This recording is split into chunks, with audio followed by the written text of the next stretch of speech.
Welcome back to Face the Nation. Husam Zomlot is the Palestinian Authority ambassador to the United Kingdom. He joins us from London this morning. Ambassador, thank you for joining us. You were most recently also the representative of the Palestinian Authority here in the United States.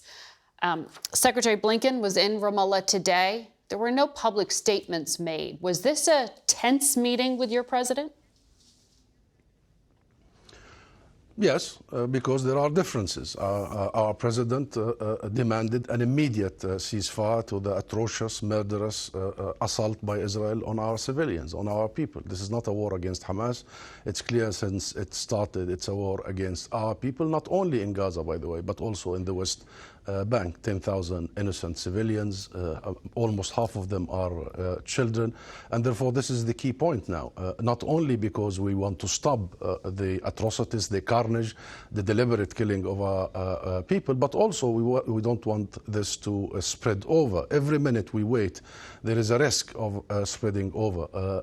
And thirdly, we need to see the U.S. playing the role of an honest mediator, not adopting the Israeli narrative and the Israeli line, given how hysteric and, with the genocidal rhetoric coming out of Tel Aviv right now. We needed a grown-up in the room, and that is the U.S. Unfortunately, we haven't heard that, and that's why we did not come up with a joint statement. We had some good ideas from the Secretary of State Blinken about the future. We had his commitment to a political resolution that will bring about an end to Israel's occupation, a comprehensive one that includes the West Bank and Gaza, with East Jerusalem as the capital of the state of Palestine. And we agree with all of that, but there will be a time to discuss that. Now is the time to stop the barrels of the gun, to stop the murder of our civilians. Well, you're talking about... And this whole talk, Margaret, about poses, humanitarian poses, is simply irresponsible, poses of crimes against humanity. So we're going to pause for 6 hours killing our children, and then we resume killing the children? I mean, this doesn't stand even international law. So yes, there are disagreements, and we seek more. Let me interrupt you here and say, the Deputy National Security Advisor to the President gave the Palestinian Authority credit for maintaining stability in the West Bank today. Israeli forces say they detained 1,200 people since October 7th, 740 of them associated with Hamas in the West Bank. So how stable is the West Bank and the Palestinian Authority right now? It is not stable, and that's not an accurate description of the situation in the West Bank. Our people in the West Bank all over are subjected to attacks by the settler militias that your White House and Secretary of State spoke about. It's very volatile and dangerous. Many Palestinians over the last 3 weeks, you're talking about more than 134, the last number I got, killed by illegal Israeli militias and the Israeli army. You're talking about provocations in Jerusalem, and you know how volatile the situation in Jerusalem, and you're talking about an assault against our people everywhere. So this isn't about West Bank and Gaza. The West Bank and Gaza are subjected to the very same exercise. Now, understood, but I'm asking about let me ask you though about your government, because there is a serious conversation being had by American diplomats about the Palestinian Authority taking on a role of governing in Gaza as well. So talk to me about that, because we just heard, that you have a financial problem right now, in part because the Israeli government is withholding some of the tax revenues and claiming they're doing it because Palestinian Authority hasn't condemned Hamas adequately and those October 7th attacks. So do you want to clear the air and clearly condemn the attack in Hamas today? No, I want to clear the record. First of all, the Palestinian Authority is not what represents the Palestinian people. It's the PLO.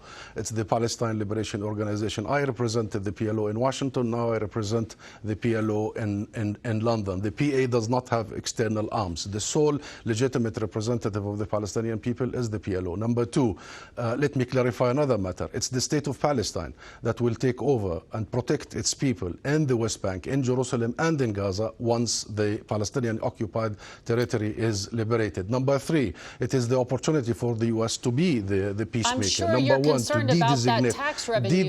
Let me Do you want to clear the air and condemn it? de-designate the PLO from the terrorist list in the U.S. Congress. Your Secretary of State just shook the hand of the head of the president of the PLO. After 30 years of signing the Oslo Accords, after 30 years of committing to international law and negotiations, the U.S. should do that. The U.S. should recognize the state of Palestine and allow us to be a full member in the UN. And the U.S. must immediately stop vetoing our attempts at accountability in the ICC. These are decades worth of problems. Decades worth of problems. I'm just asking about this one specific issue on October 7th and the tax revenue. Not decades. No, it's the result of us not really focusing on the root cause.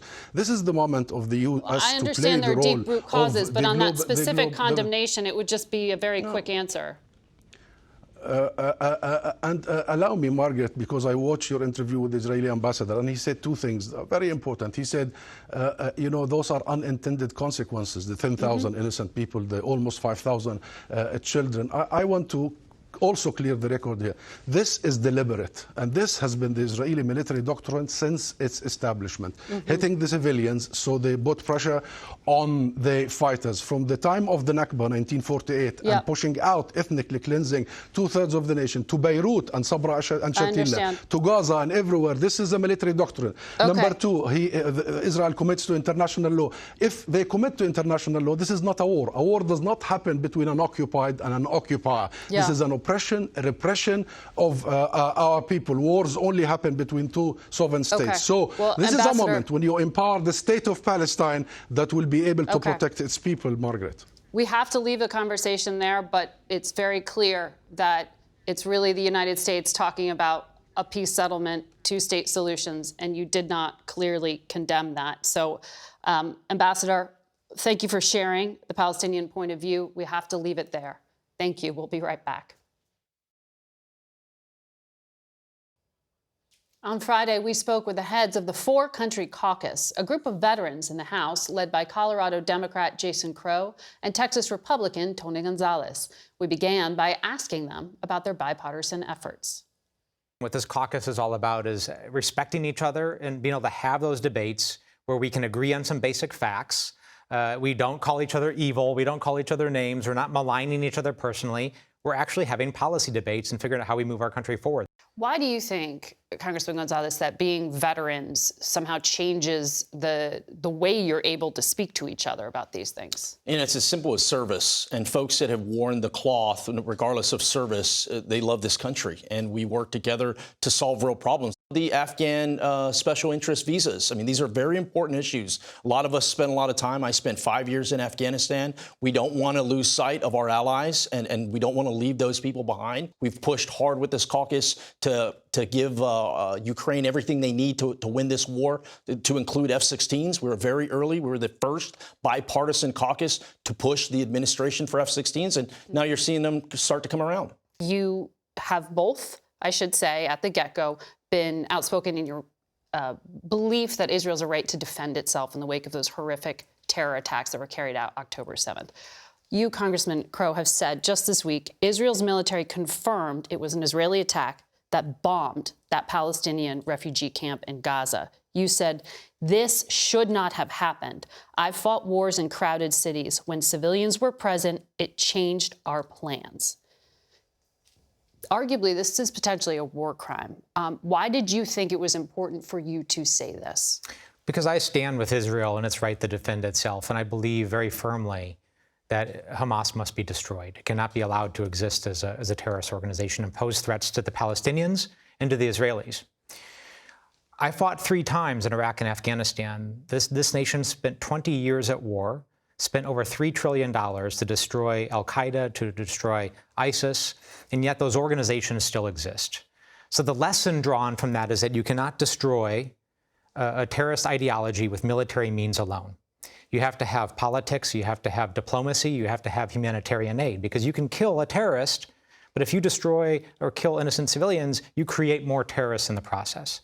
So that is why I am adamant that to support Israel, to do this the right way, we have to put front and center the protection of civilians. And every time the United States makes a mistake or strays from our path, I call it out, because the path to getting better and improving is being honest. But this is often framed as either for or against terrorists. You're saying, no, you can prosecute a war on terrorism without causing mass civilian casualties. Well, I spent years in my earlier career fighting terrorists, literally fighting terrorists, and seeing some of my friends give everything during that process.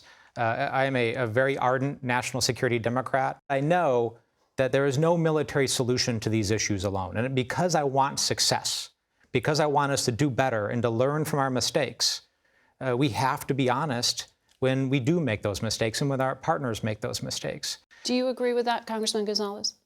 I think war is ugly. And I think in war, there's a lot of nasty things that happen. I think it's important. What you saw this week in the House is the House passed aid to Israel in a bipartisan manner. And many people on the other side of the aisle didn't agree with the structure of it. But you saw a dozen Democrats unconditionally support Israel. I unconditionally support Israel. Whatever comes over our way, I think we have to unconditionally stand with our allies. But unconditionally is different from what Congressman Crow is saying, which was you can prosecute a war on terrorism without causing mass civilian casualties. Do you agree with that? I would argue that Israel is not trying to cause civilian casualties. But they have, was the fact in every war. Bombing. In every war, there's casualties. You think it's unavoidable? I think it's unavoidable with what is happening, but I also believe Israel is doing everything it can to make this military targets and not punish a population. But how do you eradicate a terrorist organization that is embedded in every aspect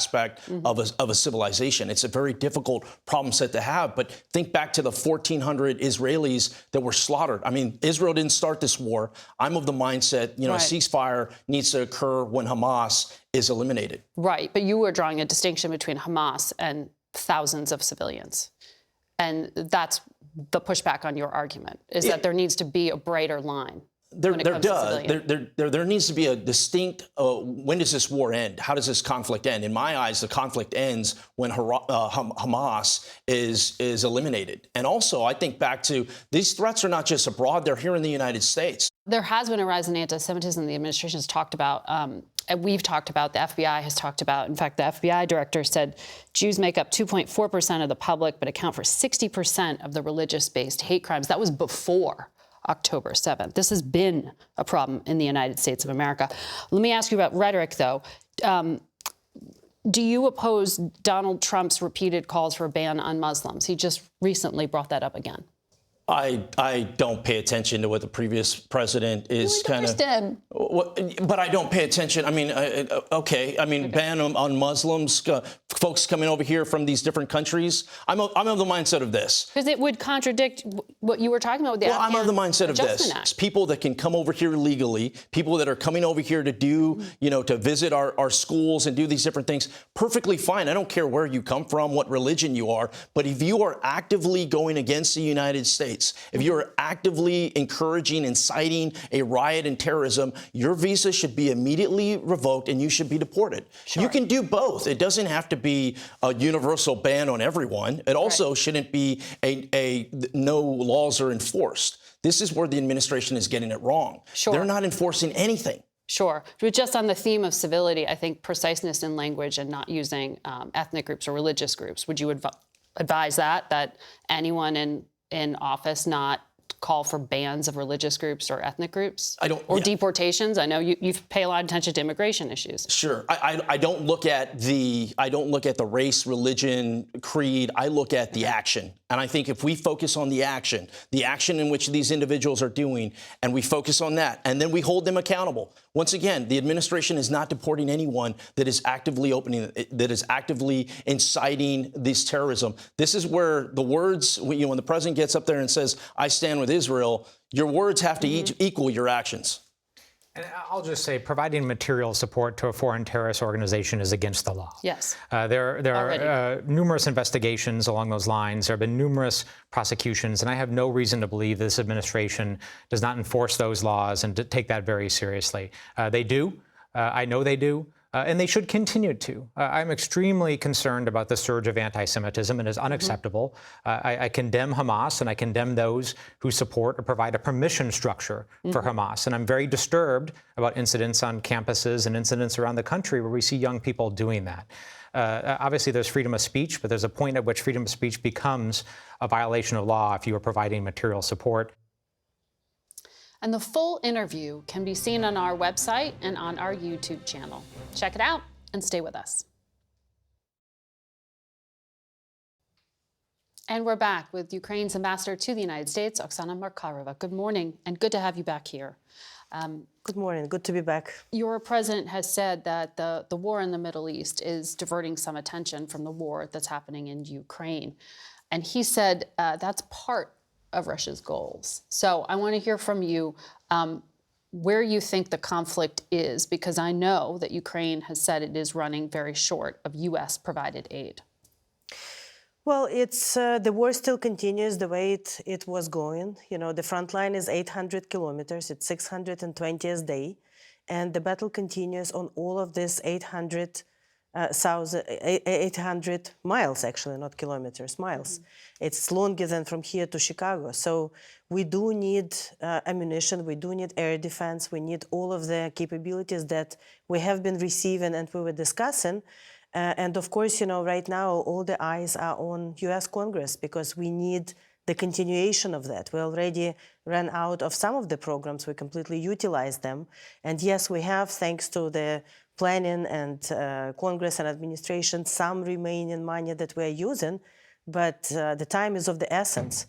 And of course, Russia is not only trying, we see all these visits of Hamas and Iran to Russia, and we see how Iran and North Korea helping Russia to fight, but also Russia helping a lot of them and helping Hamas openly. So, you know, we just have to understand that this war on terror have to be won everywhere, and that we cannot afford to lose focus in one place or another. That's why, in order to be able to stop not only Russia but other terroristic regimes, we also have to win in Ukraine. You're talking about the fact that Hamas leaders recently visited Russia and that Iran is providing drones for Russia to use against your people in Ukraine. The new Speaker of the House, Mike Johnson, has changed his positions publicly on Ukraine. He did recently say he doesn't want Vladimir Putin to win and that he would bundle any Ukraine aid with U.S. border aid. Has he agreed to meet with you? Can you persuade him to move quickly? Well, I would be happy to meet, of course, whenever there will be time and opportunity. But I'm very glad to hear the speaker said that we cannot allow Putin to win. I think all of us, Ukrainians, but also Americans, on a very strong bipartisan basis, understand that it's important for all of us. We cannot let aggressive, terroristic, non-democratic country to win, which just started a war of choice with no provocation. This is a violation of international law, but it's also a violation of principles on which America is built, the values of Americans, but also what we are trying to build our country on. So we have to win, and America has to win in this one. Your president was on another network this morning and said that he still doesn't have any reason to believe Russia wants to negotiate a peaceful end to this conflict. But there are a lot of reports that there's pressure on your government to agree to some kind of way to negotiate an end to the fighting. Is there any movement? Just the reports. Russia never intended to negotiate. Their intent is to destroy us. And we see it on the battlefield, and we see it in all the, if you can call them, diplomatic interactions of their ambassadors. But no, you know, their intent is very clear. They are bombing civilians. Just today, they again bombed Odessa. They're bombing our country everywhere. They're preparing, of course, to bomb us even more during winter.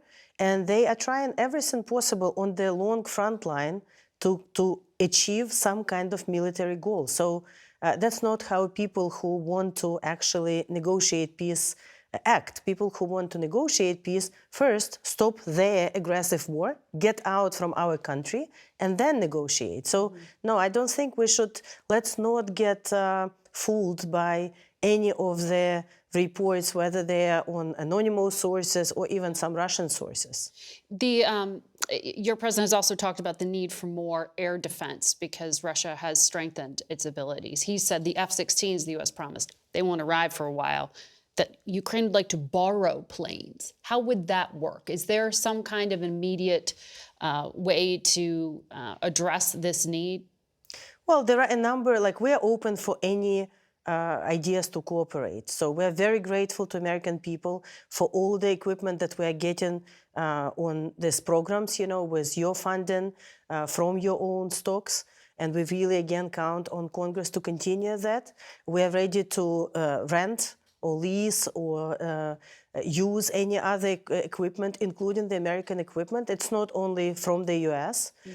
We are ready to co-produce together. It's one of the very important outcomes of the President Zelensky visit to the US, and we're working in that direction with American companies. So, you know, we understand that we need much more to win now, but we also need to build our future force, because even after we win, Russia is not going to disappear somewhere, and they will continue to be a threat, not only to us, but to European Union, to the US, to everyone, to transatlantic community.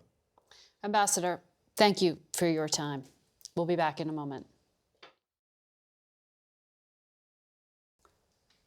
Today marks exactly 1 year from the 2024 presidential election and what could end up being a rematch between Joe Biden and Donald Trump.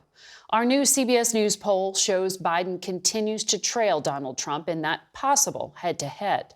He is now down 3 points. For more on why, we go to Anthony Salvanto. Good morning to you, Anthony. Good morning, Margaret. To understand those numbers, we wanted to look at views about both today and the future. So first, the number of Americans who think that things are going badly in the country today has hit its high for the year. So you might expect any incumbent to be down as Biden is. But then look at these positive views of what people think will happen for them financially if Donald Trump wins. Way more voters think they'd be better off.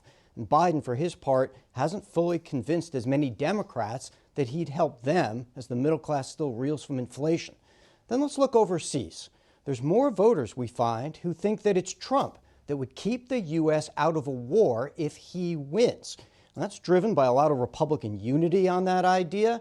Let's look at Israel in particular. Americans sympathize with the Israeli people. Most Democrats think that Biden would show the right amount of support, but Democrats are more divided over military aid to Israel specifically.